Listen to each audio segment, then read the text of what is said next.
What was it like? Speak like a native. Stop saying good or nice and learn how to really describe things in English. دايما الناس لما بتحب تعرف رأيها في حاجة بتقول كان عامل ازاي. طيب تعالى دلوقتي نتعلم ازاي نرد بإجابات طبيعية زي الأجانب بالظبط. يعني مثلا لما نسأل What was the film like? We can use expressions like It was very sad. I couldn't stop crying. Another example, what was the acting like? Some good. They played their roles very well. يعني التمثيل كان كويس جدا ولعبوا وقاموا بأدوارهم صح. What was the band like?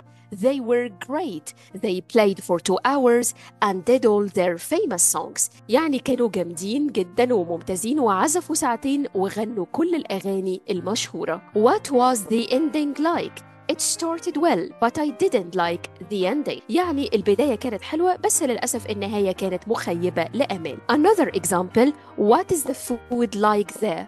Amazing.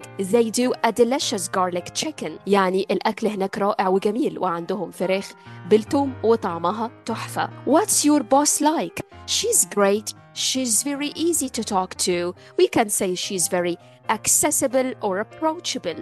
يعني هي حد ممتاز جدا وحد جميل وبتتكلم ببساطة وتلقائية. What are your parents like? My mom is great but I don't get on with my dad. يعني ماما جميلة ورائعة لكن يعني العلاقة مش ألطف حاجة ومش أحسن حاجة مع الوالد.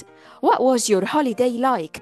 It was wonderful, very relaxing.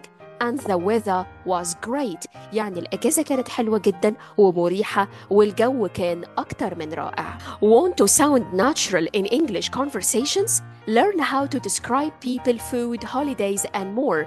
Join my speaking and vocabulary course now. لو نفسك تتكلم إنجليزي بطلاقة وبطرق طبيعية وعايز تتعلم إزاي توصف كل حاجة في الموضوعات الحياتية المختلفة، الأكل، البشر، الأجازة وأكثر وموضوعات جديدة كتير، ممكن تسجل دلوقتي في كورس المحادثة والمفردات معي. Thanks for watching.